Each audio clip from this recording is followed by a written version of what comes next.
Hi masters అందరికీ కూడా Brahma's meditation channel కి స్వాగతం సుస్వాగతం అండి. ఈ జూమ్ కి విచ్చేసిన ఆత్మబంధువులందరికీ కూడా నా యొక్క హృదయపూర్వక ఆత్మ ప్రణామాలు. మాస్టర్స్ ఇంత చక్కటి అద్భుతమైన ఈ ధ్యాన మార్గాన్ని అందించిన మనందరి గురువారైన బ్రహ్మశ్రీ సుభాష్ పత్రి సారి కూడా అనంత కోటి ప్రణామాలు తెలుపుకుంటూ కృతజ్ఞతలు తెలుపుకుంటూ వారిని కూడా ఈ రోజు ఈ యొక్క జూమ్ సెషన్ లోకి ఇన్వైట్ చేసుకున్నాం మాస్టర్స్. Thank you. ప్రతిరోజు కూడా ఎంతో చక్కగా మనము సామూహిక ధ్యానం, అలానే సజ్జన సాంగత్యం, దాంతో పాటు జ్ఞాన సముపార్జన చేస్తూ ఎంతో ఉన్నతంగా మన ఒక ఆత్మ ప్రయాణం పురోగతిలో ఒక మార్గంలో నడుస్తూ ఉన్నాం మాస్టర్స్. ఈ రోజు చక్కటి ఒక టాపిక్ తో మనతో పాటు పుష్పలత మేడం గారు చిత్తూరు నుంచి మనకు జూమ్ సెషన్ కి వచ్చేసి ఉన్నారు మాస్టర్స్. ప్రతిరోజు కూడా మనము సజ్జన సాంగత్యం అనే చివరాఖర్లో ఒకరి జ్ఞానం ఒకరితో పంచుకుంటూ ఎంతో ఉన్నతంగా ఎదుగుతూ ఉన్నాము. అలా సజ్జన సాంగత్యం చేయడం వల్ల అసలు ఏమవుతుంది? దానివల్ల ఉపయోగం ఏంటి? అంటే సజ్జన సాంగత్యం చేస్తే సత్యం అనేది తెలుస్తుంది అనే ఒక చక్కటి టాపిక్ తో పత్రి సార్ ఒక కాన్సెప్ట్ తో ఆ జ్ఞానాన్ని అందించడానికి మనకు జూమ్ సెషన్ వచ్చేసి ఉన్నారు మాస్టర్స్. ముందుగా మేడం ఇన్వైట్ చేసుకుందాం జూమ్ సెషన్ లోకి. మేడం మీకు బ్రహ్మాస్ మెడిటేషన్ ఛానల్ కి స్వాగతం సుస్వాగతం madam. Thank you so much madam. Over to you. Thank you madam. నా పేరు పుష్పలత, మా చిత్తూరు. నాకు జన్మనిచ్చినటువంటి తల్లిదండ్రులకు నా యొక్క ఆత్మ ప్రణామాలు. అలాగే బ్రహ్మర్షి పితామహ పత్రిజీ గురుదేవులు, ధ్యాన జగత్తుకు గురువులు, మన అందరి గురువులైనటువంటి సార్కు మరియు స్వర్ణమాల పత్రి మేడం గారికి నా యొక్క అనంత కోటి ఆత్మ ప్రణామాలు తెలియజేసుకుంటున్నాను. అలాగే బ్రహ్మాస్ మెడిటేషన్ ఛానల్ నిర్వహిస్తున్నటువంటి టీం మెంబర్స్ అందరికీ కూడా నా యొక్క ఆత్మ ప్రణామాలు తెలియజేస్తున్నాను. ఈ జూమ్ సెక్షన్ చూస్తున్నటువంటి ధ్యానులందరికీ కూడా నా యొక్క నమస్కారాలు తెలియజేస్తున్నాను. మన గురువు, జగద్గురువు బ్రహ్మర్షి పితామహ పత్రిజీ గారు మానవ జాతికి అందించినటువంటి ఒక వరం ఈ ధ్యానం అనేది. సార్ ఇచ్చినటువంటి జ్ఞానాన్ని పత్రిజీ ప్రబోధాలు అనే ఒక పుస్తక రూపంలో మనకు అందించారనమాట. ఇది పత్రిజీ ప్రబోధాలు అనేది మానవ జాతికి మేలు కొలుపులు. మనం ఒక్కొక్క విషయాన్ని ఎలా ఆచరించాలి, దాంట్లో ఆధ్యాత్మికతను ఎలా పొందాలి, సత్యంలో ఎలా జీవించాలి అనే విషయాలను మనకు తెలియజేస్తున్నారు. మనము ఏం చేయాలి? మనం అందరూ కూడా ధ్యానాన్ని చేస్తున్నాం. అందరి అనుభవాలు వినాలి. ఈ ధ్యానం అనేది 4 రేకుల పుష్పం అన్నమాట. ధ్యానం అంటే మొట్టమొదటి రేకు మనము హాయిగా కూర్చొని వేళ్ళలో వేళ్ళు పెట్టుకొని కాళ్ళు 2 క్రాస్ చేసుకొని కూర్చొని చక్కగా కళ్ళు మూసుకొని శ్వాస మీద ధ్యాస పెట్టడం.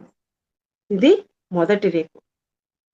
ఇలా చేయడం ద్వారా మనలోనికి తల ద్వారా, బ్రహ్మరంధ్రం ద్వారా మనలోనికి విశ్వశక్తి ప్రవాహము జరుగుతుంది. ఇది మొదటి భాగం. ఇది మనందరూ చేసే ధ్యానం. దీనినే శ్వాస మీద ధ్యాస అని మనకు తెలియజేస్తున్నారనమాట. రెండవది వచ్చేసి మనం ధ్యానం చేసి లేచిన తర్వాత మనం అందరూ సజ్జన సాంగత్యం చేయాలి. అందరి అనుభవాలను పంచుకోవాలి. ధ్యానం చేసేటప్పుడు ఎలా ఉంది అని ఒకరి అనుభవాలను మరొకరు వినాలి. ఇది రెండవ రేకు. మూడవది వచ్చేసి స్వాధ్యాయం. మనం తెలుసుకున్న విషయాలతో పాటు మరికొన్ని విషయాలను తెలుసుకోవడానికి స్వాధ్యాయం చేయాలి. అంటే ఇక్కడ యోగుల చరిత్రలనే మనము పుస్తకాల రూపంలో చదువుతామన్నమాట. వారి యొక్క జీవిత చరిత్రని మనము తెలుసుకుంటాము. ఇది మూడవది. నాలుగవది ధ్యాన ప్రచారము. మనము ధ్యానం చేస్తే ఎంత ఆనందాన్ని పొందామో సజ్జన సాంగత్యం ద్వారా అక్కడున్నటువంటి వ్యక్తులతో మనము పంచుకున్నామన్నమాట. ఏ లాభాలను పొందాము అనేది కూడా మనము పంచుకుంటాం.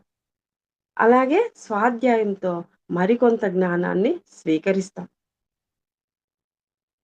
ఈ పొందిన జ్ఞానాన్ని ప్రతి ఒక్కరికి అందజేయడానికి ధ్యాన ప్రచారం, శాకాహార జగత్తు, పిరమిడ్ జగత్తు, అహింసా జగత్తుగా మనం మార్చడానికి ధ్యాన ప్రచారం అనేది చాలా అవసరం. ఈ 4 పనులు చేసినప్పుడే మనం చేసినటువంటి ధ్యానం అనేది పూర్తవుతుంది. ఒక్కొక్క మెట్టు ఎక్కినట్టు ఒక్కటొక్కటి మనము చేసుకుంటూ వెళ్ళాలి. ఇక్కడ మనము సత్యంలో జీవించాలంటే సజ్జన సాంగత్యం అనేది మనకు చాలా అవసరము. ఇక్కడ మనం ఏం చేయాలి అంటే అందరి అనుభవాలు వినాలి. అందరి జీవితాలను పరిశీలించాలి. అందరి దగ్గర నుండి మనము నేర్చుకోవాలి. ప్రతి ఒక్కరి దగ్గర నుండి మనము నేర్చుకోవాలి, తెలుసుకోవాలి. ప్రతి ఒక్కరిది శ్రద్ధగా వినాలి. దీనినే మనము సజ్జన సాంగత్యము అంటాము. మనము మామూలుగా ఏమనుకుంటా అంటాము? సజ్జన మన కష్టాలే ప్రతి ఒక్కరికి ఉంటాయి కష్టాలు, ఇబ్బందులు, బాధలు. మనం ఏమనుకుంటా అన్నాం? దేవుడు నాకే ఇన్ని కష్టాలు పెట్టినాడు, ఇన్ని బాధలు పడుతున్నాను.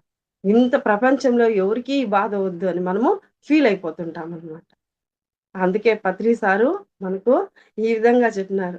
నువ్వు గమ్మున వింటూ ఉండు అంతే.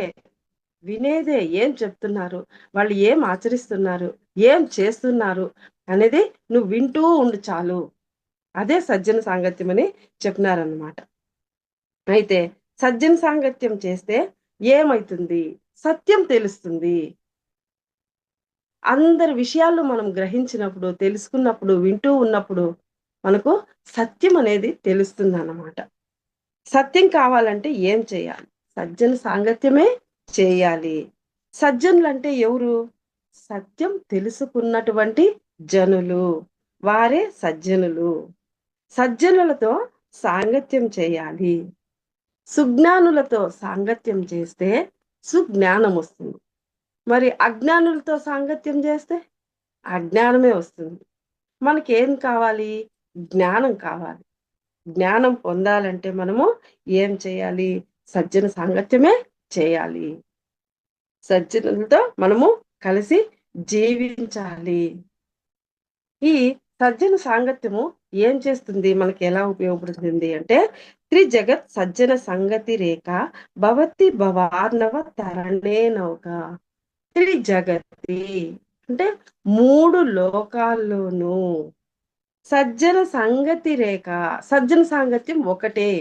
ఈ ఒక్క లోకంలోనే కాదు, 3 లోకాల్లోనూ సజ్జన సాంగత్యం అనేది ఒకటే. ఏం చేస్తుంది అది అంటే భవతి భవార్ణవ తరణే నౌక. నీ దుఃఖ సాగరం నుండి, భవసాగరం నుండి బయటకు తీసుకొచ్చేటటువంటి నావ ఏది అంటే సజ్జన సాంగత్యమే. నీలో దుఃఖం ఉండాది. ప్రతి మనిషిలోనూ దుఃఖము, బాధ ఉండాదన్నమాట. ప్రతి ఒక్కరూ సంసారం అనే జీవితాన్ని ఈదుతూ ఉండాలన్నమాట.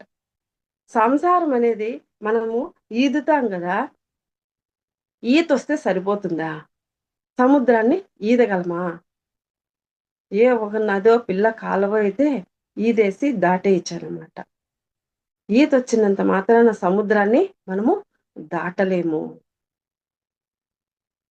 ఏమవుతుంది? ఈదినంత సేపే మనం పైన తేలుకో ఉంటాం. ఎంతసేపు అనిత్తావు సముద్రం? అంతసేపు మన శక్తి చాలదు. ఎప్పుడు నువ్వు ఈత ఈదేది నిలిపేస్తావో సముద్రంలో మునిగిపోతావు.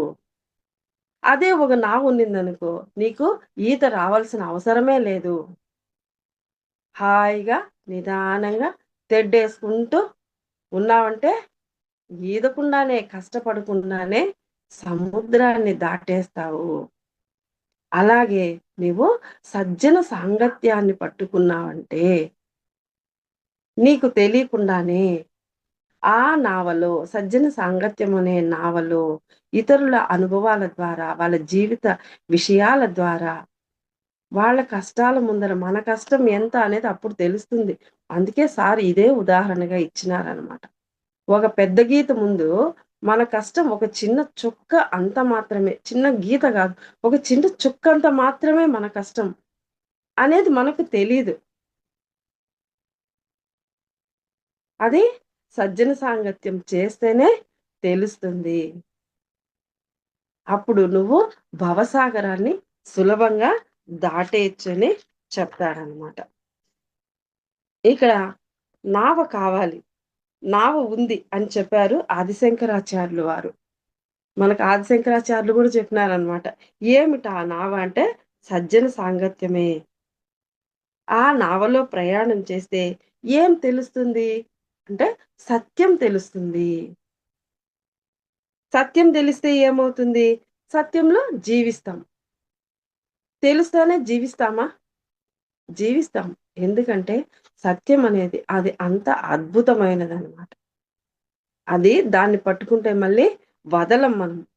తెలియకపోతే ఏమవుతుంది? దాంట్లో ఎలా జీవిస్తాము? సత్యం అనేది తెలిస్తే జీవిస్తాము. తెలియకపోతే ఏమవుతుంది? మనం దాంట్లో జీవించలేమనమాట. అది తెలిసినప్పుడు మాత్రమే సత్యంలో జీవిస్తాము. నీకు సత్యం తెలియాలంటే సజ్జన సాంగత్యము చేయాలి. అప్పుడు మాత్రమే నువ్వు సత్యంలో జీవించినప్పుడు మాత్రమే భవసాగరాన్ని నువ్వు అవలీలగా దాటుతావు అని చెప్తారనమాట. ఇప్పుడు ఉదాహరణకు చూడండి. ఒక సత్య హరిశ్చంద్రుని జీవిత చరిత్ర తీసుకున్నాము. ఒక శిబి చక్రవర్తి, ఒక రంతిదేవుని చరిత్ర. ఇలా గొప్ప గొప్ప యోగుల చరిత్రలు గాన మనం తీసుకున్నామంటే, వాళ్ళ జీవితాలు ఏమో హాయిగా ఆయన సత్యహరిశ్చంద్రుడు ఒక గొప్ప చక్రవర్తే. అలాగే శిబి చక్రవర్తి గూడా చక్రవర్తి అన్నమాట. వాళ్ళ గౌరవ హ్మ్. కీర్తి ప్రతిష్టలకు ఏమి కొదవలేదు. అంత స్థాయిలో ఉన్నారు. అయినా వాళ్ళేమన్నా హాయిగా పట్టుపరులు పడుకొని, లేసి హాయిగా జీవితాన్ని కొనసాగించినారా? వాళ్ళు సత్యాన్ని పట్టుకున్నారు. సత్యంలో జీవించినారు. సత్యం కోసము ఆకాశం నుంచి నేలకు మట్టిలోకి దిగి వచ్చినట్టు వాళ్ళు ఒక ఆహ్, పనివారి కంటే ఇంకా తక్కువ స్థాయికి దిగి వాళ్ళు జీవించినారనమాట. అయినా సత్యాన్ని వదల్లేదు. మనకు తెలుసు గదా! సత్యహరిశ్చంద్రుని జీవిత చరిత్ర. ఆయన ఇచ్చిన మాట కోసము ఒక పనివాడిగా చేరి, ఒక కాటి కాపరిగా చేరి, భార్యనమ్మేసి, బిడ్డను పోగొట్టుకొని, అయినా సత్యాన్ని వదలలేదనమాట. సత్యం అంత రుచిగా ఉంటుంది. అంత అద్భుతంగా ఉంటుంది. అది నిత్యం. ఏది నిత్యమో అది సత్యం. దాన్ని పట్టుకున్నామంటే మళ్ళీ వదిలిపెట్టం. అది ఎంత కష్టమైనా సరే, ఎన్ని బాధలైనా సరే, అన్ని బాధలున్నా గూడా సత్యాన్ని పట్టుకున్నామన్న తృప్తిలో మనము ఆనందంగా జీవించగలుగుతాము. ఈ విషయం మనకెక్కడ తెలుస్తుంది? సజ్జన సాంగత్యంలోనే తెలుస్తుంది. ఎవరితో సజ్జన సాంగత్యం చేయకుంటే మన కష్టమే, మన బాధే, మన దుఃఖమే, నాకంటే కష్టాలు పడేవాళ్ళు లేరు అని మనము కుమిలిపోతూ ఉంటాము.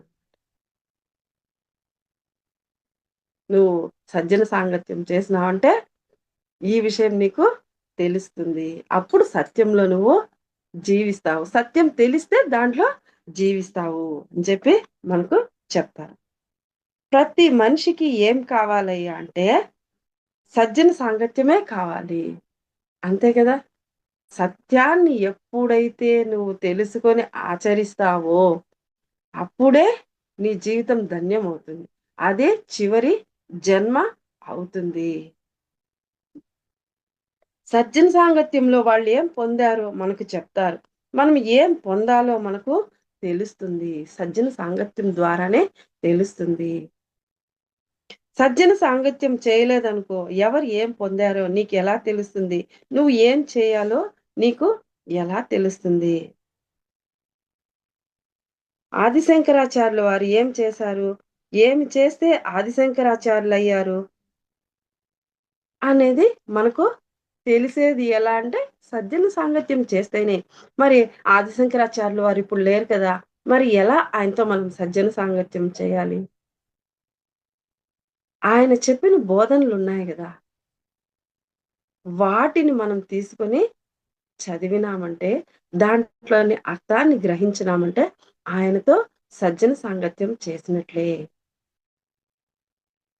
అలా గొప్ప వ్యక్తుల చరిత్రలు, వారు రచించినటువంటి విషయాలు తీసుకొని మనం చదివినామంటే, అప్పుడు మనకు అర్థమవుతుందనమాట.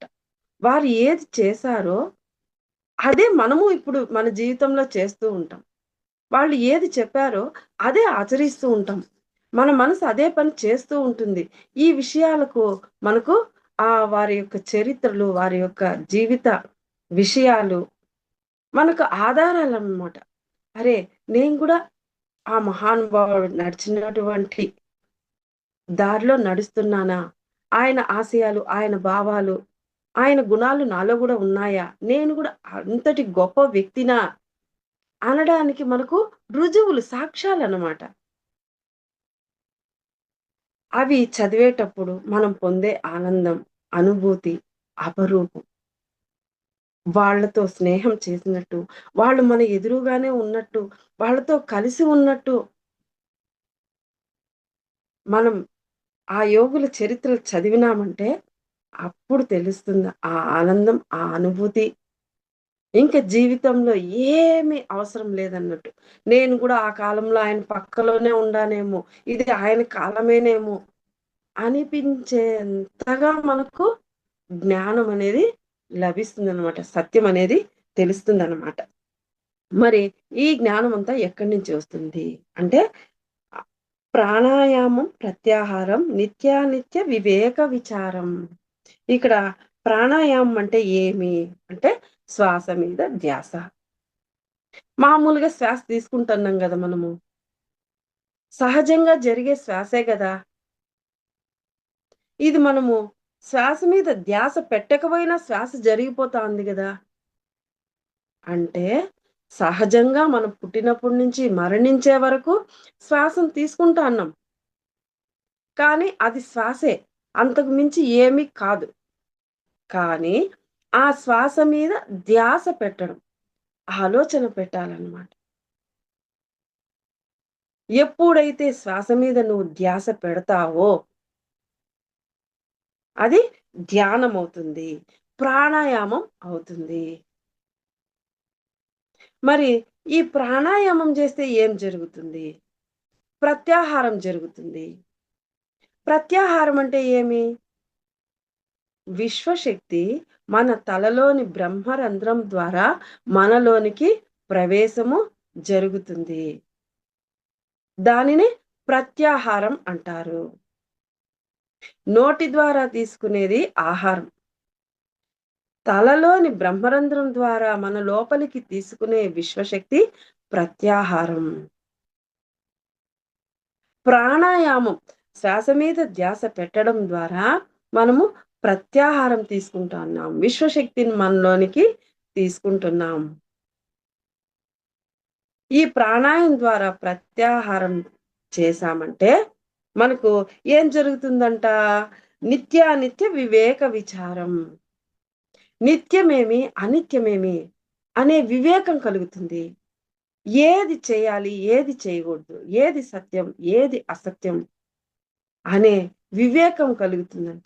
అప్పుడు దీంట్లోనే విచారం చేస్తాం. ఏది చేయాలి? ఏది చేయకూడదు? అనేది మనము చేస్తాము. మామూలుగా భౌతికంగా తెలియడం వేరు. ధ్యానము ద్వారా ప్రత్యామ్య ప్రత్యాహారం ద్వారా మనము విచారణ చేయడం వేరనమాట. ఇది భౌతికంగా మన శరీరానికి సంబంధించింది.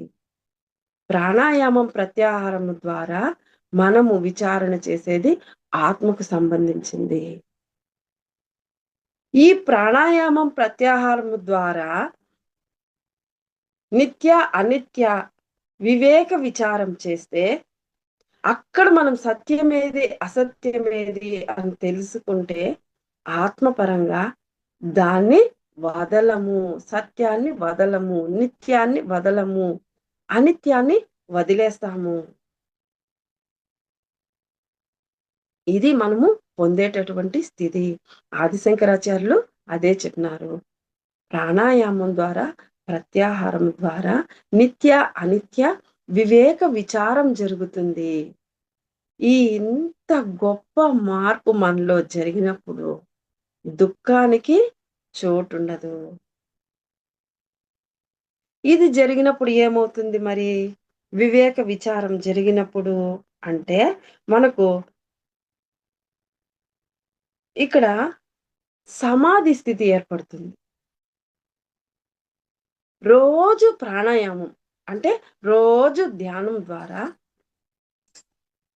ప్రత్యాహారం తీసుకుంటుంటే, విశ్వశక్తిని తీసుకుంటూ ఉంటే కొంచెం కొంచెం కొంచెం కొంచెం రోజు తీసుకుంటూ ఉంటే మనము సమాధి స్థితికి వెళతాము. సమాధి స్థితి అంటే ఏమి? ఎట్లా వస్తుంది? ప్రాణాయామమే. మనకు తెలిసిన ప్రాణాయామంలో మనం ప్రయాణం చేస్తే, మనకు తెలియకుండానే ప్రత్యాహారం విశ్వశక్తి మనలోకి ప్రవేశిస్తుంది. దాని ద్వారా మనకు నిత్య, అనిత్య వివేక విచారం అనేది వస్తుంది. దాంతో పాటు సమాధి స్థితి కూడా వస్తుంది. సమాధి స్థితి అంటే ఏమి? అంటే దుఃఖం లేని స్థితి.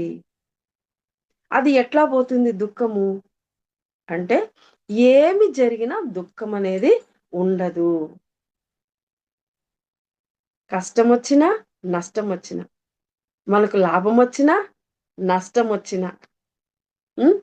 మనకు పెళ్ళైనా, కాకపోయినా, పిల్లలున్నా, పిల్లలు లేకపోయినా, భర్త ఉన్నా, లేకపోయినా, మనకు వ్యాపారం బాగా జరిగినా, జరగకపోయినా, మనకు విజయం సాధిచ్చినా, అపవిజయం వచ్చినా, అంటే ఇక్కడ ఏం జరుగుతుందంటే, మన ప్రయత్నం అనేది ముఖ్యం.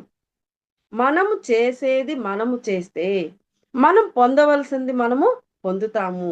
నేను ఎంత చేసినా పొందలేకపోతున్నానే, అది వద్దు. శ్రీకృష్ణ పరమాత్ముడు భగవద్గీతలో గూడా అదే చెప్పినాడు. నువ్వు చేయవలసింది నువ్వు చెయ్యి. దాని ఫలితాన్ని నువ్వు ఆశించొద్దు అన్నాడు. ఎప్పుడు ఫలితాన్ని ఆశిస్తావో అప్పుడు దుఃఖమొస్తుందనమాట. నీకు ఏమివ్వాలో సృష్టి ఇస్తుంది. ఎప్పుడివ్వాలో ఇస్తుంది. నీ కర్మ సిద్ధాంతం నీకు తెలుసా? ముందు జన్మల చిట్టా నీకు తెలుసా? నువ్వు ఏం చేసినావో నీకు తెలుసా? నువ్వు ఒక పెళ్లి చేసినావు. ఒక రూ. 10,00,000 అప్పు చేసినావు. దాన్ని ఏం చేయాలి నువ్వు?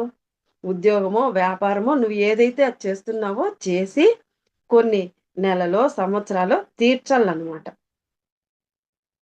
నువ్వు పెళ్లి చేసిన విషయం మర్చిపోయి, అప్పు విషయం మర్చిపోయి, హ్మ్. నేను కష్టపడిందంతా ఎందుకిచ్చేయాల అంటే, నువ్వు పెళ్లి చేసినావు, ఖర్చు చేసినావు. దాన్ని తీర్చాలి. కాబట్టి ఆ విషయం నీకు భౌతికంగా తెలుసు. కాబట్టి పొదుపుగా వాడుకొని నువ్వు అప్పు తీరుస్తావన్నమాట. అదే విధంగా పూర్వజన్మల కర్మలు నీకు తెలియకుండా నిన్ను వెంటాడుతాన్నాయి. ఇది నీకు తెలీదు. కాబట్టి నేనెంత చేసినా నాకు ఫలితం దక్కలా. నేనెంత చేసినా ఇంతే ఉంది. నేనేం కర్మ చేసుకున్నానా? అందరూ బానే ఉండారు. అందరూ హాయిగా ఉండారు. వాళ్ళు ఏం చేసినా మంచి జరిగిపోతాంది. వాళ్ళు అన్యాయం చేసినా పైకొచ్చేస్తాండారు. నేను న్యాయంలో ఉంటూ కూడా కిందనే ఉండా. ఇలాంటి ఎన్నో భావాలతో మనము ఉంటామనమాట. ఇదంతా మన అకౌంట్‌లోదే. మనం చేసిన అప్పు తీర్చినట్టే, మనం ముందు జన్మలో చేసుకునేది ఇప్పుడు అనుభవిస్తున్నాం. ఎప్పుడు ఆ బాకీకి సమానంగా మనం డబ్బులిచ్చేస్తే, మనకు అప్పు తీరిపోయి హాయిగా ఉండగలుగుతామో, అదే మాదిరిగా మనం చేయవలసింది సత్యంలో జీవిస్తూ, మనం చేస్తూ ఉన్నామంటే, మనం పొందవలసింది ఎప్పుడో ఒకప్పుడు పొందుతాము. ఈ సృష్టికి నువ్వు రూ. 1 ఇస్తే నీకు రూ. 1,00,00,000 ఇస్తుందనమాట.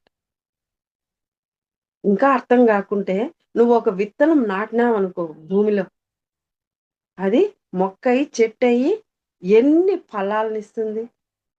ఒక విత్తనము ఎన్ని ఫలాలిస్తుంది? లెక్క గూడా వేయలేమనమాట. అంత ఫలితాన్ని ఈ విశ్వమాత మనకు ఇస్తుందనమాట. అందుకే మనం చేసేటప్పుడు నిత్య, అనిత్యాన్ని వివేకంతో ఆలోచించి చేయాలి. ఒక మాట మాట్లాడేటప్పుడు, ఒక పని చేసేటప్పుడు, ఒక ఆలోచన చేసేటప్పుడు ఏది కానీ మనము ఆలోచన చేసి సక్రమంగా చేయాలి. నువ్వు విష విష బీజం నాటినావనుకో, దాని నుంచి వచ్చే మొక్క ఏ ఫలితాన్నిస్తుంది? విష బీజాలనే ఇస్తుంది. నువ్వు ఒక విత్తనం నాటినావు. ఆ మొక్క వచ్చి, చెట్టొచ్చి ఆహ్, కొన్ని వేల ఫలాలను విత్తనాలనిచ్చిందంటే వాటి ఫలితం ఎవరు తీసుకోవాలి? చెట్టు నాటిన వాళ్ళే తీసుకోవాలి. అదే మంచి విత్తనం వేసినావంటే, మంచి విత్తనాలనే, మంచి ఫలాలనే తీసుకుంటామనమాట. ఈ సత్యాన్ని, ఈ విషయాన్ని నువ్వు గ్రహించినావంటే, నువ్వు చెడు ఫలాలను వేస్తావా? చెడు మాట్లాడతావా? ఒకరి మీద అబద్ధాలు చెప్తావా? నిందలు వేస్తావా? ఒక వ్యక్తి అక్కడ ఉండనే ఉండరు. మనం ఏమైనా చెప్పేయచ్చు. మనం చెప్పింది నమ్మేస్తారు ఎదుటి వాళ్ళు. అదంతా ఎవరు అనుభవించాలి? ఎవరు తీర్చుకోవాలి? ఎక్కడికి వెళ్ళాలి? సత్యంలో జీవించాలనుకున్నప్పుడు మన మాటలే తగ్గిపోతాయి. ఎప్పుడూ ఇద్దరు వ్యక్తులు ఉండేటప్పుడు మూడో వ్యక్తి గురించి చాలా తక్కువగా మాట్లాడాలి. లేదు మూడో వ్యక్తి గురించి మాట్లాడవలసి వచ్చినప్పుడు వాళ్ళ మంచి విషయాలనే మాట్లాడాలి. లేదు వాళ్ళలో చెడ్డ గుణాలు కూడా మాట్లాడుకోవాల్సొస్తుంది. సందర్భం తప్పదు. అది ఏ విధంగా ఉండాలి? ఆ వ్యక్తి ద్వారా ఎటువంటి అపకారం జరగకూడదనుకోని, ఎవరికైనా అపకారం జరిగింటే, ఇలా జరిగింది, మనం జాగ్రత్తగా ఉండాలి అనుకోవడానికి మాత్రమే, విషయాన్ని చేరవేసుకోవడానికి మాత్రమే మూడో వ్యక్తి గురించి మనము నోరెత్తి మాట్లాడాలన్నమాట. లేని విషయాలన్నీ నూరి పోసినామంటే, ఆ ఫలితాన్ని గూడా ఒక బీజాన్ని నాటితే వృక్షం యొక్క ఫలాలను తీసుకొని, ఆ విష ఫలాల్ని తినాల్సుంటుంది. అది ఒక జన్మ గాని, 10 జన్మలు గాని. అలా తెలిసిందంటే మనం అలాంటి పనులు చేస్తామా? ధ్యానం చేస్తే అటువంటి వివేకం నీలో వస్తుంది. అటువంటి విచారం నీకొస్తుంది. అటువంటి పనులను నీవు చెయ్యవు. అందుకే గొప్ప గొప్ప మహానుభావులు ఆదిశంకరాచార్యుడేమి, వివేకానందుడేమి, పరమహంస యోగానంద ఏమి వీళ్ళంతా ఏం చేసినారు? ధ్యానమే సాధన చేసినారు. ఈ మానవ లోకము, ఈ భూలోకము మాయాలోకం. మనిషిని ఎంత మాయకైనా తిప్పేస్తుంది. ఆ మాయని జయించాలంటే సత్యాన్ని పట్టుకోవాలి. ఆ సత్యాన్ని పట్టుకోవాలంటే మనకేం చెప్తారు? ఈ భవసాగరాన్ని దాటాలంటే నీకు సజ్జన సాంగత్యం అవసరం. మంచి వ్యక్తులతో సహవాసం అవసరము. మన సంప్రదాయ ఆహ్, మన సాంప్రదాయంలో మన పెద్దలు ఎప్పుడో చెప్పినారు. ఏమని? మంచి వాళ్ళ సహవాసం డబ్బిచ్చి కొనుక్కోవాల. చెడ్డవారి సహవాసము డబ్బులిచ్చి వదులుకోవాలని చెప్పినారనమాట. మన సాంప్రదాయం అంత గొప్పది హిందూ సాంప్రదాయం. ఆ ఒక్క మాటలోనే మన జీవితానికి అవసరమైనటువంటి జ్ఞానాన్నంతా ఇచ్చేసినారు. ఒక జీవితానికి అవసరమైనంత ఆనందాన్ని ఇచ్చేసినారు. ఒక మంచి స్నేహితుడు తన జీవితాన్నే అర్పిస్తాడనమాట. మనకు ఏమీ లేకపోయినా ఒక మంచి స్నేహితుడుంటే చాలు. మన జీవితం అంత ఆనందంగా ఉంటుంది. ఏ కష్టమొచ్చినా వాళ్ళిచ్చే ఒక చిన్న సలహాతో ఆ దుఃఖమంతా తీరిపోతుందనమాట. అది జ్ఞానానికి, సత్యానికి, మంచికి ఉన్నటువంటి శక్తి. మన చేతైతే అలాంటి ఫలాల్ని చల్లుదాం. అలాంటి విత్తనాలను చల్లుదాం. ఈ విశ్వాన్ని ఆనందమయం చేస్తాం మన చేత అయినంత. సజ్జన సాంగత్యం ద్వారా మనం పొందేది అదే. మనకు బుద్ధుడున్నాడు. ఆయన ఏమవుతుంది? పెళ్ళవుతుంది, భార్యొస్తుంది, ఒక బిడ్డ పుడతాడు. కానీ ఆయన ఇల్లొదిలి వెళ్ళిపోతాడనమాట. ఆయన భార్య దుఃఖపడుతుంది, బాధపడుతుంది, బాధపడుతుంది. అంతే గదా! ఒక చక్రవర్తి అంటే, ఆ హోదాలో ఆయన భార్య అంటే ఎంత సున్నితంగా, ఎంత సుకుమారంగా ఉంటుంది. అటువంటి ఆమెకు భర్త వదిలేసినాడు, వెళ్ళిపోయినాడు అంటే ఎంత దుఃఖం ఆమె జీవితము దుఃఖభరితం, దుఃఖమయం అయిపోతుందనమాట. ఇంక ఏముండదక్కడ. మనిషి రూపంలో ఉన్నటువంటి దుఃఖం అయిపోతుందనమాట. ఆమె బాధ పడి, పడి, పడి, పడి, పడి చెప్పి, చెప్పి, చెప్పి, చెప్పి బాధ పడుతూనే ఉంటుందనమాట. ఎన్ని రోజులంటే కొన్ని రోజులు, కొన్ని వారాలు, కొన్ని నెలలు చెప్తానే ఉంటుంది తన దుఃఖాన్ని వర్ణించి, వర్ణించి. అందరూ వింటారు. అక్కడుండే పరివారము, పనివాళ్ళు అందరికి చెప్పిందే చెప్పి, వినిందే విని, వినిందే విని అంతా అయిన తర్వాత అవును గదా! అని కొన్నాళ్ళు అనుకుంటారు. అయ్యో! ఈమె ఎక్కువ చెప్తాందే అనుకుంటారు.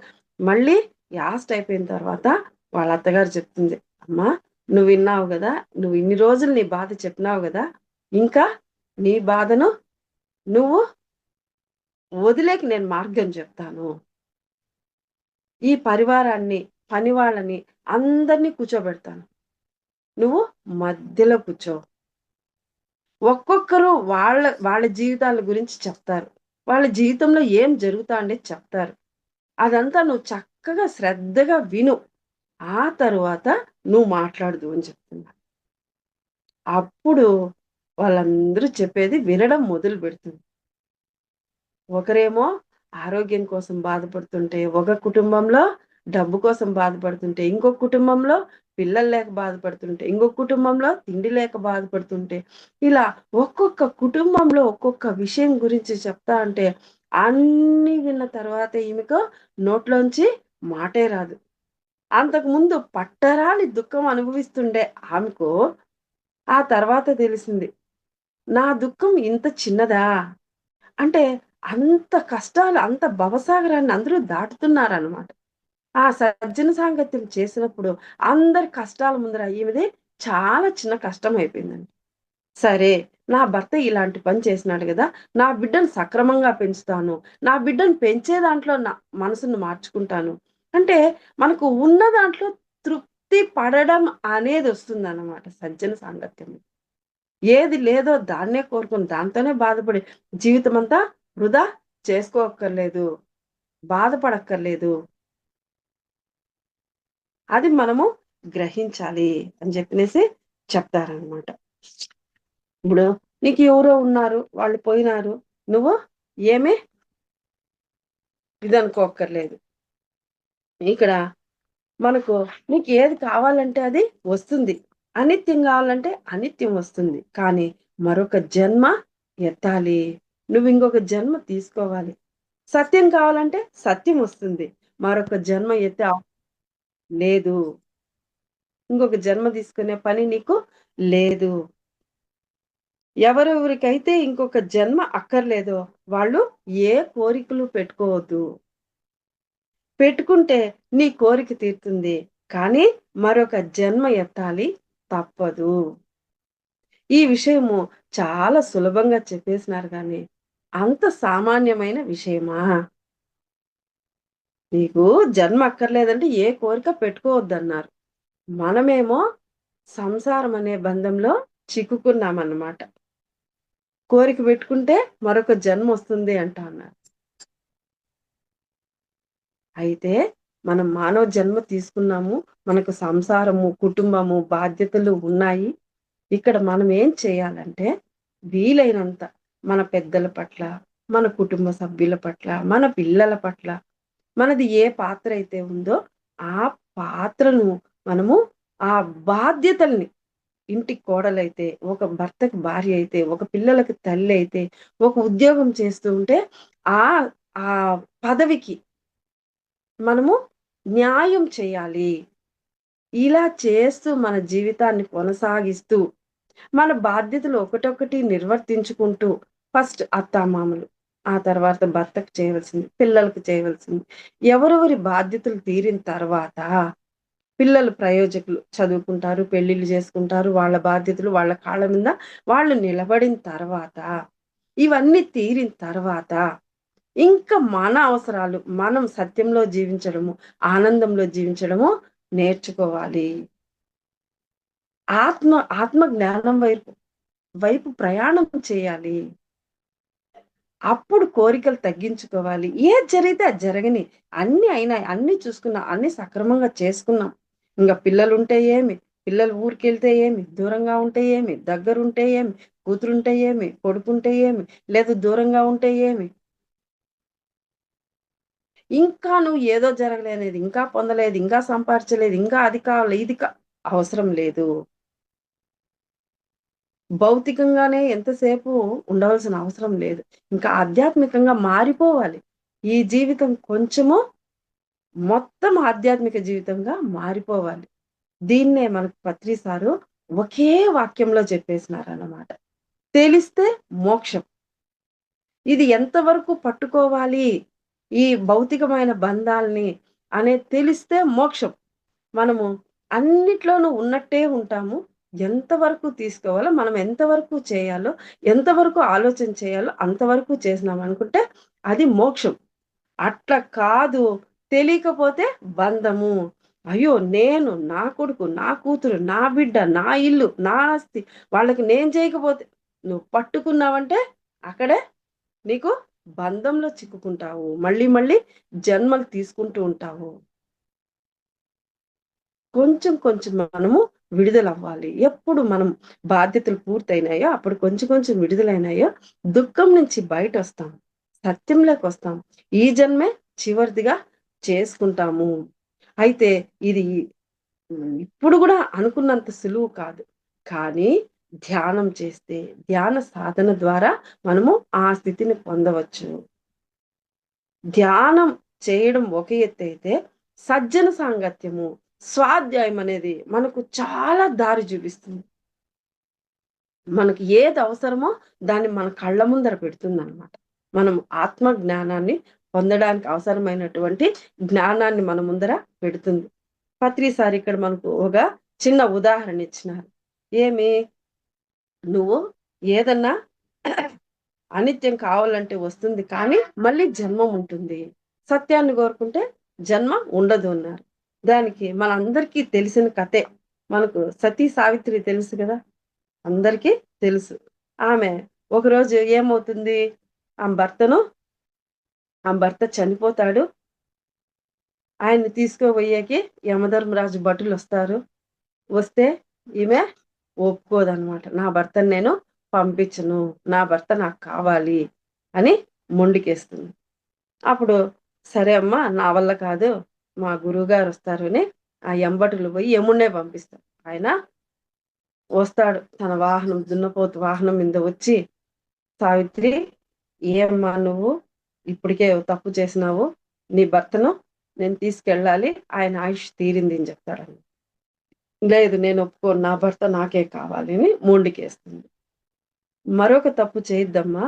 ఇది మామూలుగా సృష్టి నియమం ప్రకారం ఇలాగే తీసుకెళ్ళాలి. లేదు లేదు నా భర్తను వదిలిపెట్టను నేను అని ఆమె ఆయన ఎనకంటే అలాగే వెళుతుందనమాట. ఇంకా విధి లేని సమయంలో ఆయన సరే నీ భర్తను నువ్వు తీసుకెళ్ళాలంటాను తీసుకెళ్ళు. కానీ నీకు నీ కథ మళ్ళీ చూసుకుంటా అని భర్తను పంపించేస్తాడు. సరే ఆయన భూలోకానికొస్తాడు. ఆమె ఇద్దరు ఉంటారు. కొన్నాళ్ళయితుంది. ఎప్పుడో ఒకప్పుడు ఆయుష్ అయితుంది. చనిపోవాలి గదా! మానవ జన్మ తీసుకున్న తర్వాత. ఆ భర్త చనిపోతాడు. తర్వాత ఆమె చనిపోతుంది. ఈమె చనిపోయిన తర్వాత యమధర్మరాజు దగ్గరికొస్తుంది. రా నీకోసమే కాసుకోండా అని ఆ రోజు యమధర్మరాజు మాట్లాడతాడనమాట. ఈ రోజైనా చనిపోయినాడు గదా! ఎక్కడమ్మా నీ భర్త నీ ఎదురుగా నీ పక్కలో ఉన్నాడా? మరి ఎక్కడున్నాడో గూడా తెలీదు చనిపోయినాడు. ఈరోజు నువ్వు ఒంటరిగా వచ్చినావు గదా! ఆ రోజు నువ్వు నా ధర్మాన్ని నన్ను నిర్వర్తించనీయలేదు నువ్వు. అట్లా చేయొచ్చా? నువ్వట్లా చేసినందుకు నీకు నేను ఒక పనిష్మెంట్ ఇస్తాను. ఏమి అంటే నువ్వు ఇంకొక 3 జన్మలు నీకు ఇస్తాను. ఆ 3 జన్మల్లో నువ్వు అందమైన స్త్రీగా పుడతావు. నీకు పెళ్ళవుతుంది. పెళ్ళైన 3 రోజులకే నీ భర్త చనిపోతాడు. నువ్వు చేసిన దానికి నీకు ఇదే శిక్ష అని చెప్తాడనమాట. ఆ తర్వాత ఆమె 3 జన్మలు తీసుకుంటుంది. 3 జన్మల్లోనూ పెళ్ళైన తర్వాత 3 రోజులకే భర్త చనిపోతాడు. అలా మనము అనిత్యాన్ని కోరుకుంటే మళ్ళీ మళ్ళీ జన్మలు తీసుకోవాల్సొస్తుంది అని చెప్తాడనమాట. అదే విధంగా ఇంకొక కథ గూడా చెప్తారిక్కడ. నువ్వు ఏది కోరుకోవద్దు. కోరుకున్నావంటే నువ్వు మళ్ళీ జన్మ తీసుకోవాల్సొస్తుంది సావిత్రిలాగే. అంటే సృష్టి ధర్మానికి మనము అడ్డు పడగూడదు అని ఇక్కడ చెప్తా అన్నారనమాట. ఆ విధంగా ఉండాలి అని చెప్తా అన్నారు. ఇంకొకటి చైనాలో ఇంకొక కథ చెప్తున్నారు. చైనాలో ఒక అబ్బాయి ఉన్నాడంట. ఆ అబ్బాయికి ఏమంటే చిటికెన వేలు వంగిపోయిందంట. అయ్యో! నా వేలు వంగిపోయిందే, నా వేలు వంగిపోయిందే అని అదే వ్యసనం. 80 ఏండ్ల వయసు వరకు బతికినాడంట. 80 ఏండ్ల వయసు వరకు నా వేలు వంగిపోయింది. ఆ తపనతో, దుఃఖంతో, బాధతో అదే వ్యసనంలో బతికినాడంట. ఆ తర్వాత చనిపోయినాడంట. ఏమైంది ఏలు వంగిపోతే? ఒకవేళ వేలు వంగిపోయినంత మాత్రాన అదే ఆలోచన జేసి జీవితాన్ని నాశనం చేసుకోవాల్సిన పని లేదు గదా! ఆ వేలు కోసమే జన్మ తీసుకోలే గదా! అయితే అక్కడే ఇంకొక అతని గురించి చెప్పినారనమాట. అతను ఏం చేస్తున్నాడంటే, ఒక పెయింటర్ ఉన్నాడంట. ప్రపంచ స్థాయిలో అందంగా పెయింట్ చేస్తాడు. అంత అద్భుతంగా పెయింట్ చేస్తాడంట ఆయన. అలాంటి అతనికి ఒక యాక్సిడెంట్‌లో 2 చేతులు పోయినాయి. పోతే ఆయన నేను ఎలాగైనా సరే నా పెయింటింగ్‌ని నేను కొనసాగించాలి. ఎలా కొనసాగిస్తాడు 2 చేతులు పోతే? ఆయన తపనతో కాళ్ళతోనే పెయింట్ చేయడం నేర్చుకున్నాడు. చేతులతో ఎలా పెయింట్ ఏస్తాడో, అదే విధంగా కాళ్ళతోనే పెయింట్ వేయడం నేర్చుకున్నాడంట. అలాగే వేశాడంట. ఇప్పుడు గూడా మనం కొంతమంది దివ్యాంగుల్ని చూస్తా ఉంటాము. వాళ్ళు ఆ విధంగా చేస్తూ గూడా ఉన్నారు. మొన్న ఏదో యూట్యూబ్‌లో చూసినాను. ఒక అమ్మాయి ఒక చెయ్యి ఇక్కడికి లేదు. కానీ ఆ అమ్మాయి ఎంత చక్కగా డాన్స్ చేసిందంటే, అన్నీ ఉండి మనకు గూడా రాదు. అంత అద్భుతంగా డాన్స్ చేసింది. ఆ అమ్మాయికి చెయ్యి లేదు.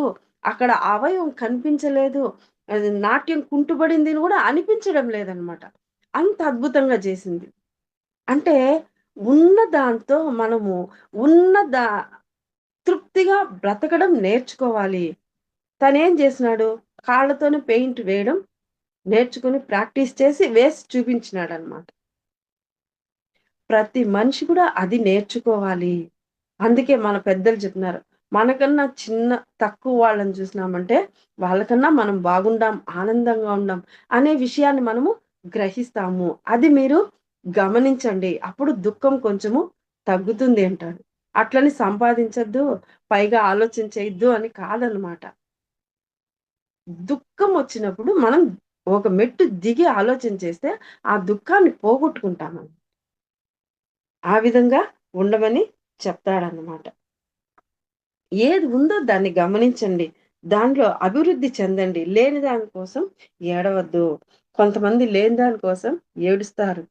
ఉన్నది పక్కన పెట్టేసి. రామచంద్ర వాళ్ళ బాగుపడతారా? ఏ జన్మలో బాగుపడరు. ఎందుకంటే ప్రతి జన్మలోనూ ఉన్న వాటిని ఎంజాయ్ చేయరు. లేని దాని కోసం ఏడుస్తూ ఉంటారు.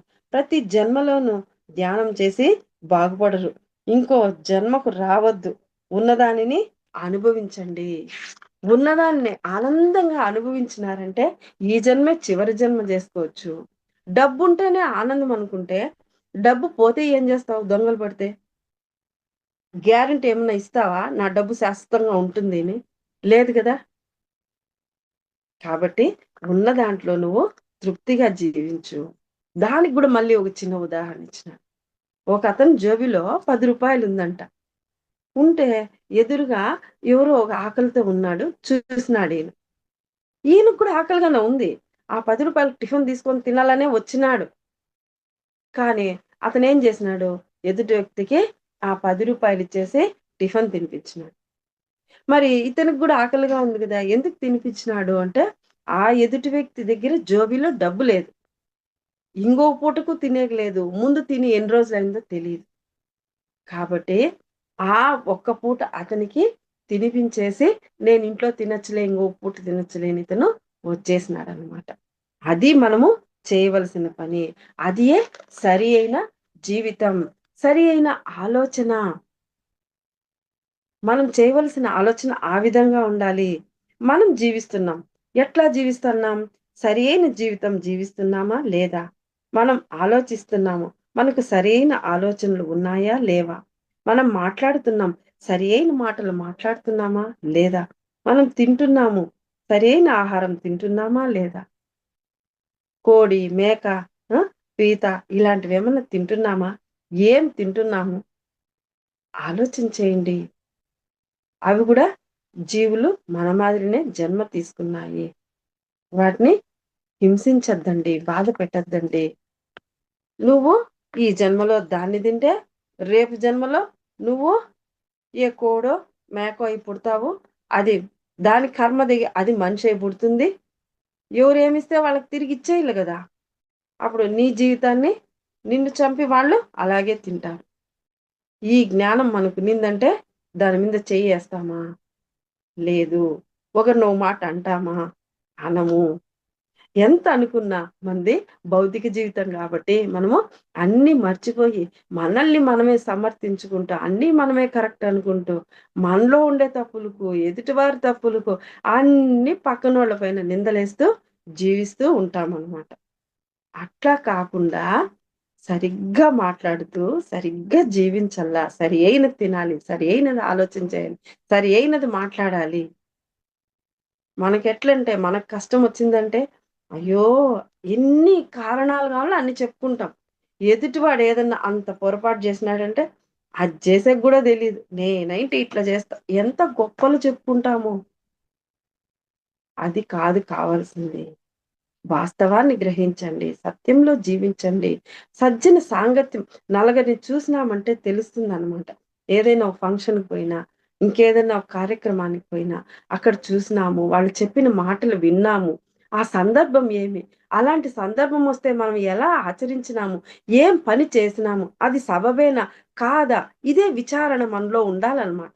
అదే ఆత్మతత్వ విచారణ. ఆత్మ జ్ఞాన విచారణ. మన గురించి మనలోకి ప్రయాణం అంటే అదే. ఇంకేమో కాదు. ధ్యానం చేస్తే మనలోకి మనం ప్రయాణం చేస్తాం. మనం ఎంత కరెక్ట్‌గా ఉన్నాం? ఏం చేస్తాన్నాం? ఎలా ఉన్నాం? ఇదే మనం చేయాల్సింది. ధ్యానం చేయకపోతే బయటుంటుందనమాట. ధ్యానం చేస్తే మన లోపల తప్పులను వెతుక్కొని, సరిదిద్దుకొని మనల్ని మనం మార్చుకుంటాము.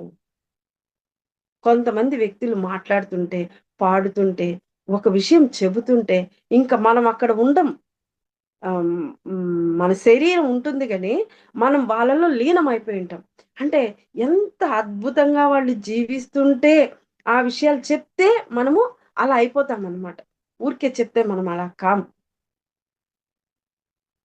అలా మనం గూడా జీవించడానికి ప్రయత్నం చేస్తాం. మనలో కొన్ని కొన్ని డౌట్‌లుంటాయనమాట. అట్లయితే ఏమో, ఇట్లయితే ఏమో, అట్లా చేస్తే ఏం లాభం పొందుతాంలే. దానికి సమాధానాలు దొరికినాయంటే, ఆ సత్యాన్ని మనం వదిలిపెట్టము.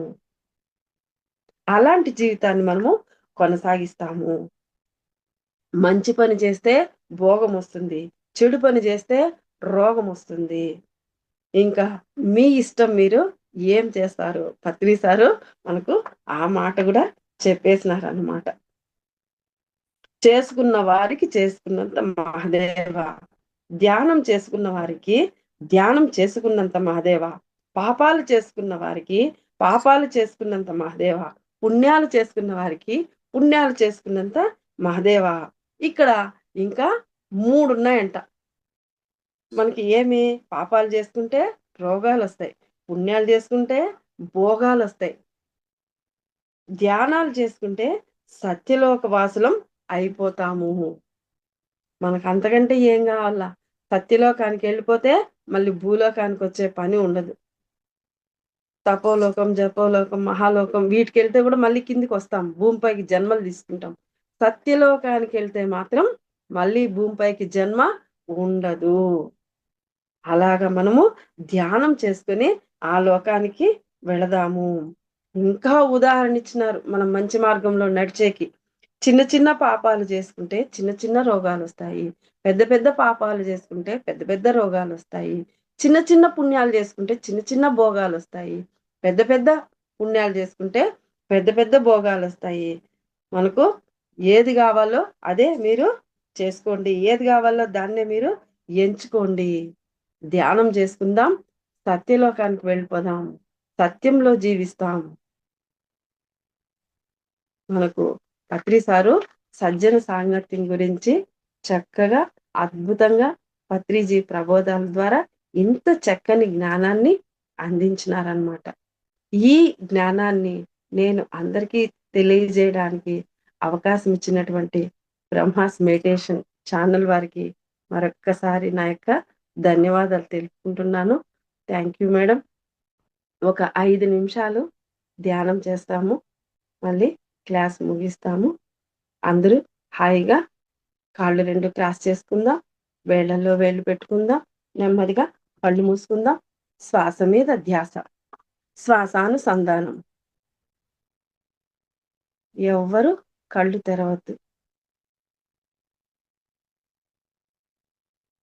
ఇప్పుడు మనం తెలుసుకున్న జ్ఞానాన్ని ఆచరించడానికి అవసరమైనటువంటి శక్తి, స్థితి, జ్ఞానము అందివ్వాలని విశ్వాన్ని కోరుకుందాం. చక్కగా మౌనంలో 5 నిమిషాలు శ్వాస మీద ధ్యాస.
Okay masters. మీ 2 చేతులు తీసి కళ్ళపైన పెట్టుకోండి. 5, 4, 3, 2, 1, 0. నెమ్మదిగా చేతులు పక్కకు తీస్తూ అంతకన్నా నెమ్మదిగా కళ్ళు తెరుస్తాం చిరునవ్వుతో.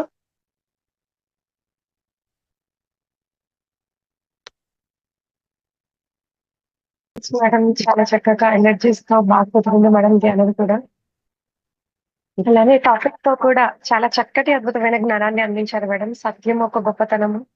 అలానే మన జీవితంలో మనం ఏం చేస్తామో అలాంటివి మన జీవితంలోకి ఎదురు పడతాయని, చక్కటి విత్తనాలు నాటితే ఆ పండు అనేది ఎవరైతే యజమాని అనేది నాటుతారో వాళ్ళే వాళ్ళ జీవితంలో మళ్ళీ పొందుతారని చెప్పని.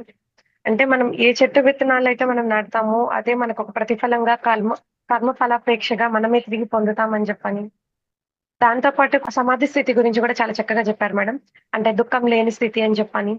అలానే ప్రత్యాహారం గురించి, మనం ఏదైతే మనం సజ్జన సాంగత్యంగా తెలుసుకుంటూ ఉన్నామో, ఆ తెలుసుకున్న ఒక జ్ఞానాన్ని కూడా పంచాలి అని చెప్పనని, ఎప్పుడు కూడా తెలుసుకున్న ఒక జ్ఞానాన్ని ఆ స్వాధ్యాయం ద్వారా మనల్ని ఎప్పటికప్పుడు అన్వేషించుకుంటూ అనిత్య వివేకం, ఆ బుద్ధి కుశలతతో ఆ జీవన ప్రయాణం అనేది ఇంకా గొప్పగా సాగించుకోవాలని చెప్పని అన్నీ కూడా చాలా చక్కగా అద్రిసారి యొక్క ప్రబోధాలలో గురించి ఈరోజు సజ్జన సాంగత్యం ఒక విశిష్టత, అది చేయడం వల్ల ఆ సత్యం అనేది బహిర్గతం అయ్యి ప్రతి ఒక్కరు కూడా ఆ ఉత్తమ జ్ఞానాన్ని అందుకోగలుగుతారని చాలా చక్కగా జ్ఞానాన్ని అందించారు మేడం.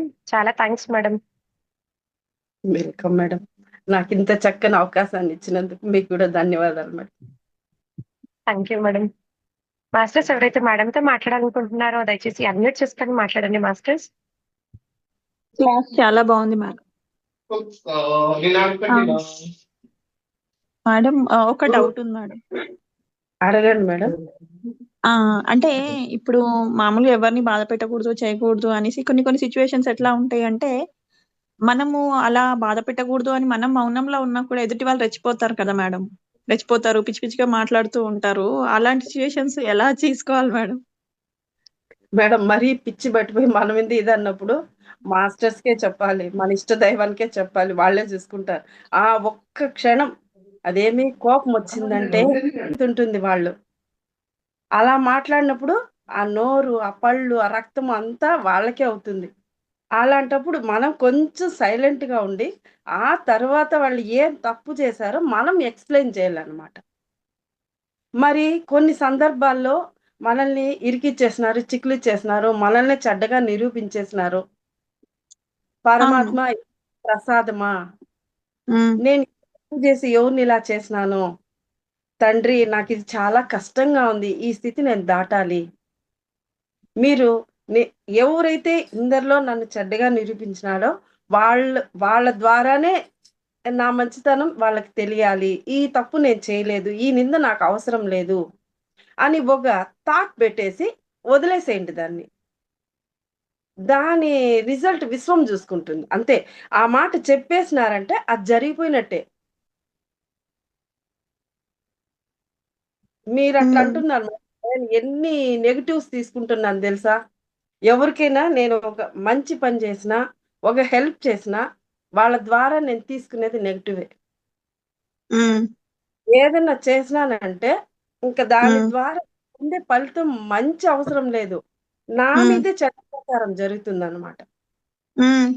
దానికి నేను భగవంతునికే చెప్పుకుంటున్నాను.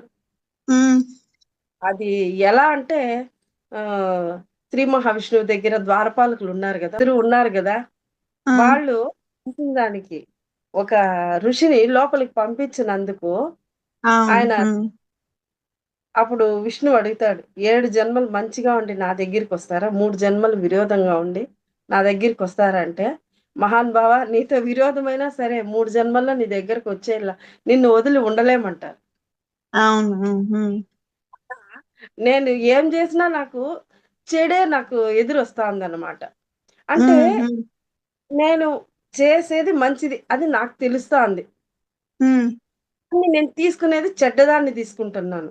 వాళ్ళ నుంచి దానికి కూడా నేను బాధపడడం లేదు.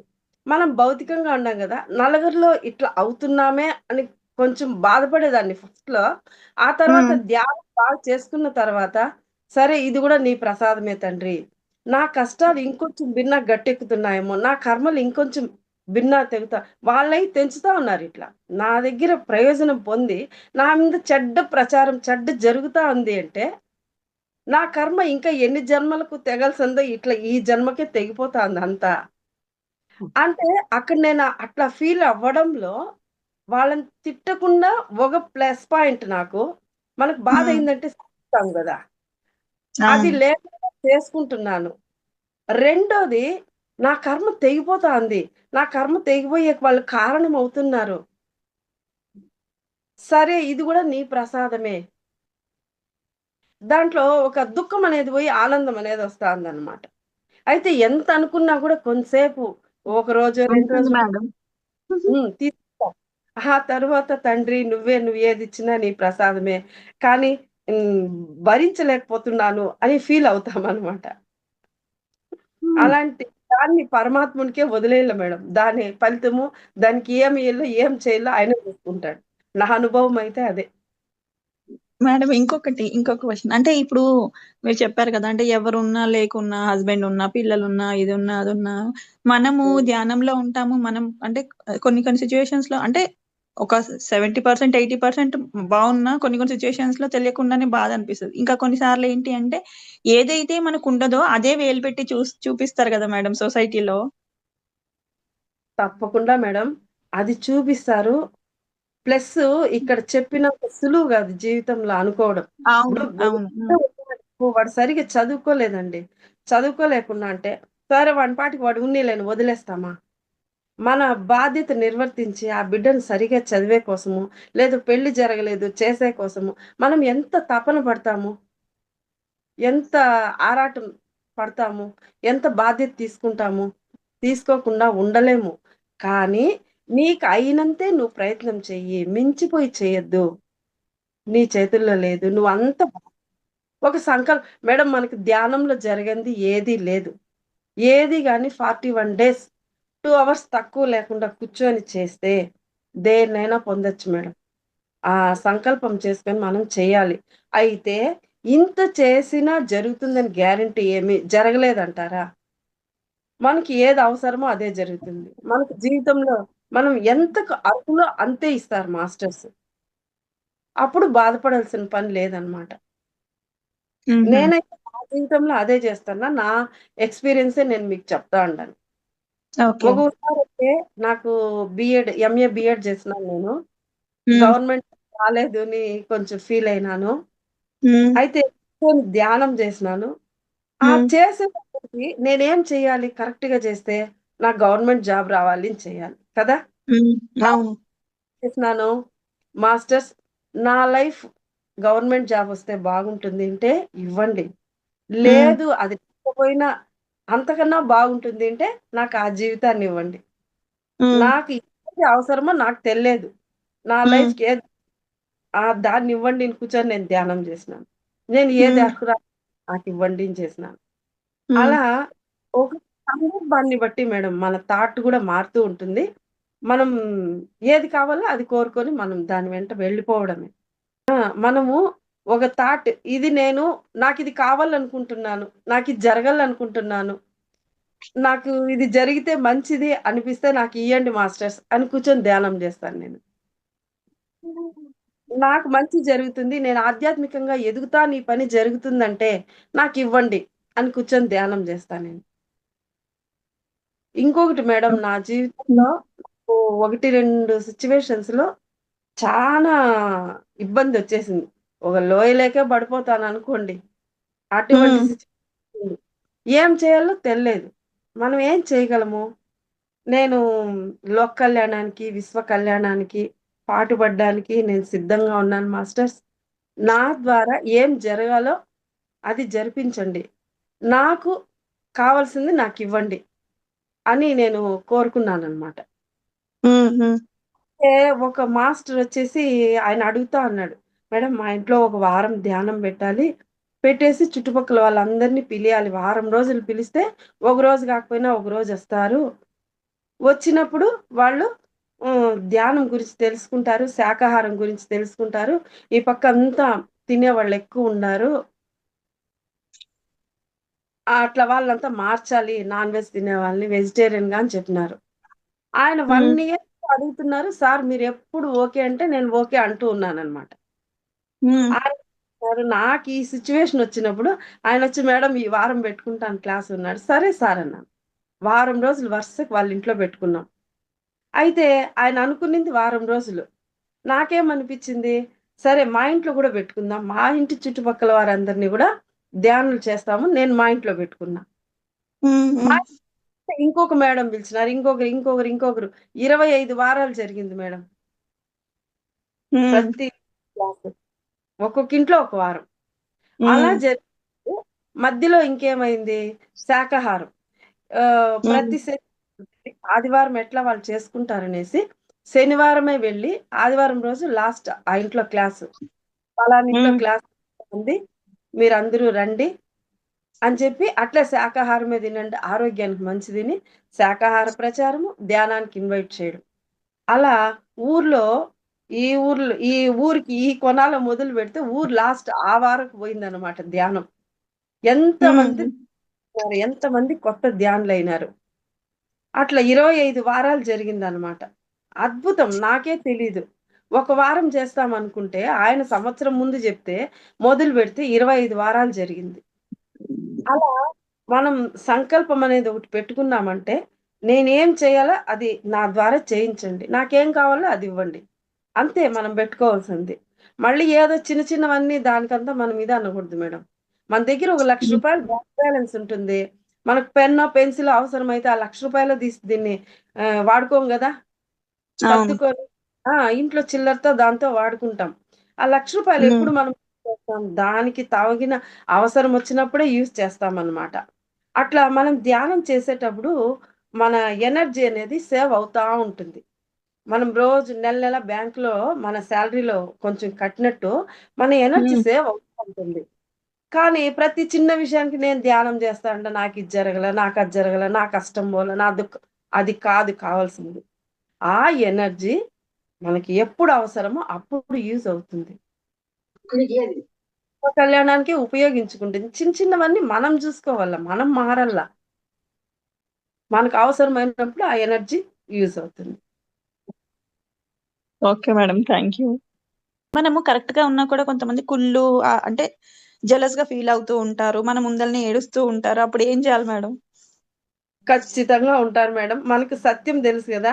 మనం కరెక్ట్‌గా ఉన్నాం గదా! వాళ్ళు జెలస్‌గా ఫీల్ అయ్యి కుళ్ళుకుంటా ఉంటే, మనలో ఏమన్నా తప్పుందా? మార్చుకోవాల్సిందుందా? ఫస్ట్ మనల్ని చెక్ చేసుకోవాలి. ఎదుటి వాళ్ళు ఏదన్నా అన్నప్పుడు కోపం గాకుండా. అప్పుడు కోపమొచ్చినా ఇంటికొచ్చైనా చెక్ చేసుకోవాలి. వాళ్ళనింది నిజమే అయితే మనకు కోపమొచ్చింటే మనం మారే ప్రయత్నం చేయాలి. రెండోది మనం కరెక్ట్‌గా ఉన్నాం. మంచిగా ఉన్నాం. వాడే కుళ్ళుతో మనల్ని చెడ్డ చేసేకి అట్లా ఇచ్చేసినాడనుకోండి, నీ కర్మ పోరా నేను సరిగ్గా ఉండా అనుకోవడం. అంతే. ఓకే. మా ఇంట్లో మా సార్ నాకదే జెప్పిస్తారు. ఏదన్నా చేయాలంటే, పెట్టాలంటే ఎవరన్నా ఏమన్నా అనుకుంటారు. నేను చెప్తా అంట ఇది కరెక్ట్. నువ్విది చెయి. అంతే. మరి మేడం కొన్ని కొన్ని హ్మ్. విషయాలు ఎట్లంటే ఇప్పుడు మన పిరమిడ్ మెడిటేషన్ దీంట్లో పూలు హ్మ్. పెట్టుకోవద్దండి. పూలు వృధా చేయొద్దండి. చెట్లో కాస్తాయి అలాగే ఉన్నీయండి అంటారు గదా! హ్మ్. హ్మ్. హ్మ్. అలాగే చేస్తాం. పువ్వులు పెట్టుకోను, దేవునికి గూడా నేను తీసుకురాననమాట. పూజకి గూడా హ్మ్. తీసుకురాను. మరి హ్మ్. మనం ఫంక్షన్‌కి పోయినాము, ఒక పెళ్ళికి పోయినాము, లేదా మన ఇంట్లోనే ఫంక్షన్ జరుగుతా ఉంది. హ్మ్. మొండిగా ధ్యానం చేయని వాళ్ళంతా వస్తారు. అలాంటప్పుడు హ్మ్. మొండిగా పూలు పెట్టుకోను, పూలు పెట్టను, ఫంక్షన్‌లో హ్మ్. పెట్టుకోను అని చేయకుండా హ్మ్. నలుగురిలో ఇప్పుడు అన్ని జవాబులు చెప్పుకొని వాళ్ళ దగ్గర అక్కడ వాళ్ళు ధ్యానులు కాదు. వాళ్ళకర్థం కాదు. హ్మ్. పూలు పెట్ ఈమేం మనిషి అని 4 తిడతారు. అలాంటి సందర్భంలో పత్రి సార్ ఏం చెప్పినారు? నటించండి అన్నారు. అది హ్మ్. అవసరం లేదు తెలుసు. ఆ సందర్భానికి అక్కడ అది వాడుకొని మనం వచ్చేయాలి అక్కడి నుంచి. నలుగురికి హ్మ్. మనం అనే అవకాశం ఇవ్వాల్సిన పని లేదు. వాళ్ళకి ఓహ్! తెలీదు వాళ్ళేదో అంటారు. వాళ్ళ తప్పు కాదది. అయ్యో! నేను హ్మ్. కరెక్ట్ చెప్పాను. వాళ్ళే నన్నన్నారు. మనం బాధపడాల్సిన పని లేదు. అలాంటివి కొన్ని కొన్ని పత్రి సార్ ఏం చెప్తారు? గుడికి పోవాల్సొచ్చిందా? పో బాగా నటించు. బాగా భక్తి నటించు. కానీ ఆడ పోయి నువ్వు నేను పూజ చేస్తే నాకు ఇదొచ్చేయాల, అదొచ్చేయాల, నేను చేసిన ఖచ్చితంగా ఆశ పెట్టుకొని పోవద్దు. తృప్తిగా పో. మనస్ఫూర్తిగా అక్కడ కూర్చో. అలా కొన్ని కొన్ని విషయాలు మనం అలా సందర్భాన్ని బట్టి నటించేసి మంచిగా అక్కడి నుంచి సైలెంట్‌గా వచ్చేయడమే. ఏం చెప్తాం మనము? వాడిని యామారిచ్చేకి ఏదో ఒకటి అబద్ధం చెప్పి వాడిని ఏడుపు మానిపిస్తాం. అట్లా అవును. కొన్ని అవును.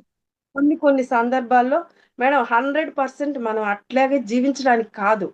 ఇప్పుడు కొన్ని హ్మ్. విషయాల్లో అన్ని విషయాల్లో గమ్మునుండేకవుతుందా? అవును.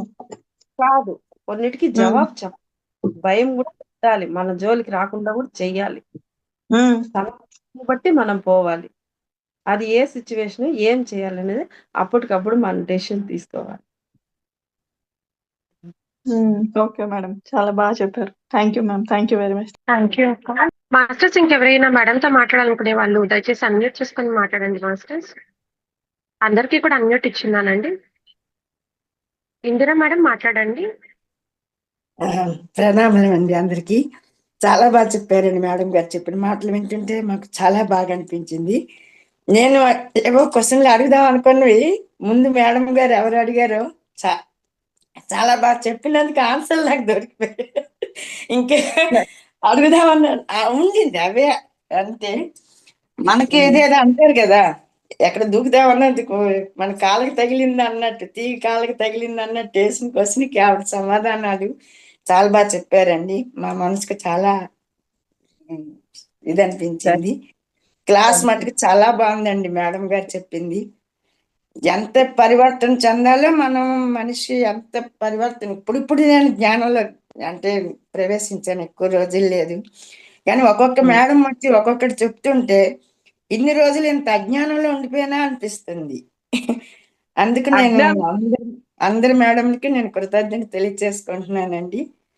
చాలా బాగున్నాయి క్లాసులు మటుకు. నేను అస్సలు మిస్ అవ్వడానికి ప్రయత్నించడం లేదు. ఎంత బేగ రాత్రి అయిపోతుంది, ఎంత బలే క్లాస్ విందాం అన్న ఆతృతలోనే నేను ఇప్పుడు జీవనాన్ని కొనసాగిస్తున్నాను. మేడం గారికి నా కృతజ్ఞతలు తెలియజేస్తున్నాను. చాలా బాగుందండి క్లాస్ మటుకు. Thank you madam. ఒక చిన్న మాట మేడం, అవును. అజ్ఞానం ఉంటే ధ్యానంలో ఉండరు మేడం, వెళ్ళిపోతారు. అయ్యో ఇదేందిలే కళ్ళు మూసుకొని కూర్చొనేది అని. మీలో ఓహో. జ్ఞానం మీలో జ్ఞానం ఉండాది కాబట్టి ఇక్కడ చెప్పే విషయాలను మీరు గ్రహిస్తా ఉండారు. ఆ శక్తి మీకు వచ్చింది. Thanks madam. చాలా బాగుంది ఈ క్లాస్, చాలా బాగుంది మేడం. మీకు నచ్చుతా ఉంది. ఒక్కొక్క మేడం వచ్చి ఒక్కొక్క విషయం చెప్తున్నారంటే మీలో ఆ గుణం ఉండాది. మీరు అదే కాబట్టి ఇక్కడ అవును నిలబడి అది. అవునండి. అదే అంటే ఇప్పుడు ఏది తెలియని వాళ్ళకి ఈ ఆముదం చెట్టు పెద్ద వృక్షం అన్నట్టు మాకేం తెలియదు కదండి. ఒక్కొక్కటి చెప్తుంటే ఇప్పుడు పెద్ద పెద్ద వృక్షాలు ఇంకా ఉన్నాయి, ఇంకా వృక్షాలు ఉన్నాయి, ఇంకా అన్నట్టు ఆతృతగా మాకు ఇంకా తెలుసుకోవాలన్న ఆతృత. అది నేను అన్నది. చాలా బాగా చెప్పారండి, చాలా బాగుంది మీ క్లాస్ మాట. Thanks madam. Welcome madam. Thank you madam. చాలా బాగా చెప్పారు మేడం. అజ్ఞానం అనేది ఏమీ లేదు, వింటుంటేనే ఇక్కడ కళ్ళ మూసుకొని కూర్చొని జ్ఞానాన్ని పొందుతున్నాం ప్రతిరోజు అని. మాస్టర్స్ నిజం, మనల్ని మనం ఇప్పుడు తక్కువ చేసుకోకూడదండి. మనం చాలా చాలా గొప్పవాళ్ళం. మన గొప్పతనం మనకు తెలియదు, అంతే తెలుసుకుంటున్నాం ఇప్పుడు అంతే. అంతే. మాస్టర్స్ ఇంకెవరైనా మేడంతో మాట్లాడతారా అండి? నమస్తే మేడం. నమస్తే మేడం, చెప్పండి మేడం. సజ్జన సాంగత్యం గురించి చాలా చక్కగా చెప్పారండి మీరు. Welcome madam. ఈ స్వాధ్యాయంతో పాటు ధ్యానము, స్వాధ్యాయంతో పాటు ఈ సజ్జన సాంగత్యం కానీ రోజు గాని ఉన్నట్లయితే మనలో ఉండేటువంటి ఈ అరిషడ్ వర్గాలు కూడా చాలా ఇదిగా చల్లారి అంటే వెళ్ళిపోతాయి, మన దగ్గర నుంచి వెళ్ళిపోతాయండి. అంతే మేడం, మనకి ఏది అవసరమో అది వస్తుంది, ఏది అవసరం నిజమే అండి. లేదండి. ఈ ఇంట్లో చెత్త దోసినట్టే మన మెదడులో బూజు తీసినట్టే ఈ ధ్యానం అంటే సజ్జన ఎప్పుడు శుభ్రం చేసుకొని మనల్ని మనము శోధన చేసుకుంటూ సత్యంలో ఉపయోగపడుతుంటుంది. అంతే అండి. రోజు గాని ఉంటే చాలా బాగుంటుంది, చాలా మార్పు వస్తుందండి మనలో.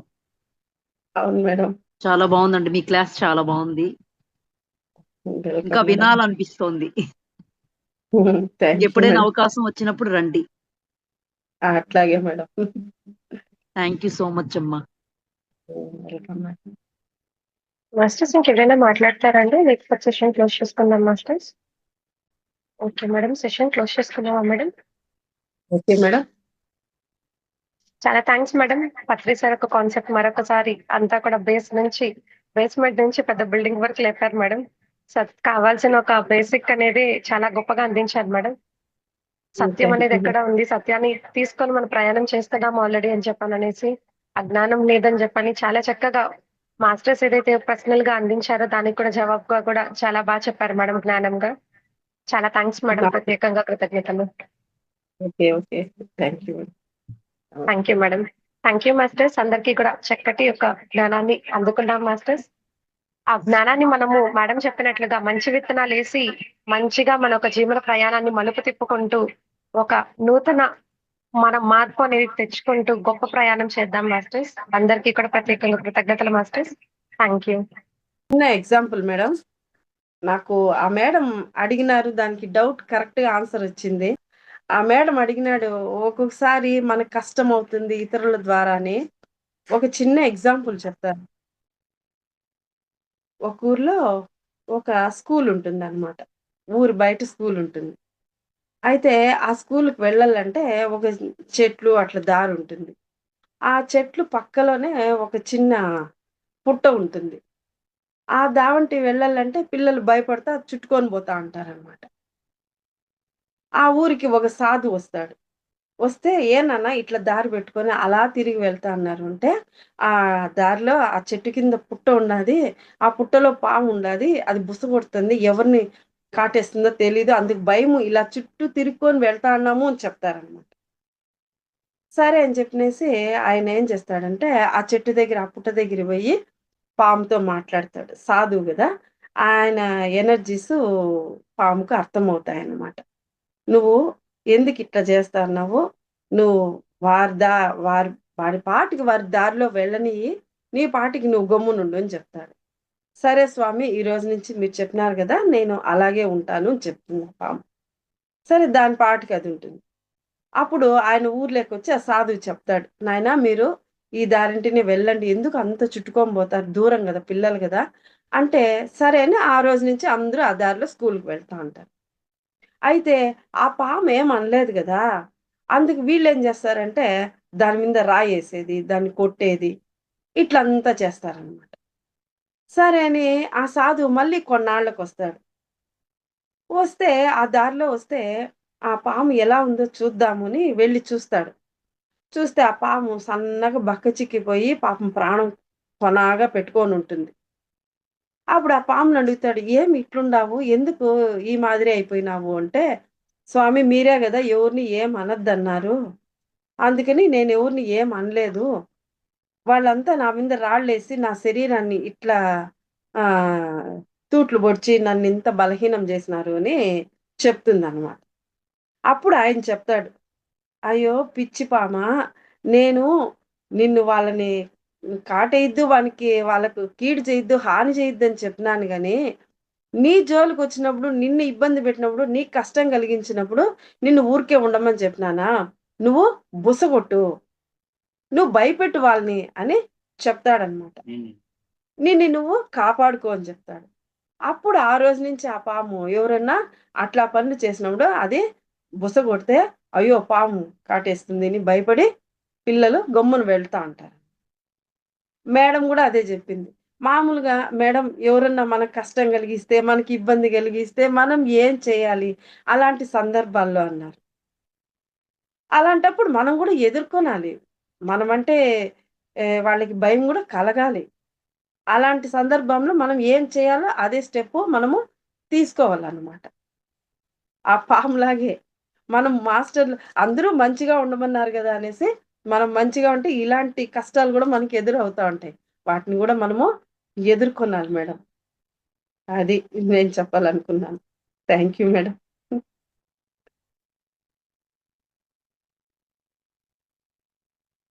Okay. Thank you thank madam. You madam. Thank you madam. చక్కటి ఒక లాస్ట్ మోరల్ స్టోరీతో కన్క్లూజన్ ఇచ్చారు మేడం. చాలా థాంక్స్ మేడం. అంటే వాళ్ళు ఎలా ఉన్నా కూడా మనము అంటే కామ్‌గా ఉండడం కాదు. ఎక్కడైతే అవసరమవుతదో అక్కడ మనము తిరగపడాల్సిన అంటే మన ఒక మాట అనేది అక్కడ అవసరం అయ్యి మాట్లాడాలో అక్కడ ఖచ్చితంగా మన ఒక మాట అనేది స్పష్టపరచాలి. థ్యాంక్ యూ అవును మేడం. మేడం. దండించాలి. మనసులో వాళ్ళ పైన ద్వేషం ఉండకూడదు గానీ, వాళ్ళలో మార్పు తీసుకురావడానికి కోప్పడాలి, దండించాలి, ఒక దెబ్బ పడాలి. ఇప్పుడు చిన్న బిడ్డలుండారు. అయ్యో! ఏం అనకూడదుంటే వాళ్ళు ఇనరు. ఒక దెబ్బ పడితేనే అరే! అని వాళ్ళు భయపడి వాళ్ళ పని వాళ్ళు సరిగ్గా చేస్తారు. అంటే వాళ్ళలో మార్పు సరియైన మార్పు తీసుకురావడానికి దండననేది గూడా అవసరమే. Okay. Okay. Thank you madam. Okay madam. Session close చేసుకుందామా madam? Okay madam. Thank you madam. Thank you masters అందరికీ కూడా శుభరాత్రి అండి.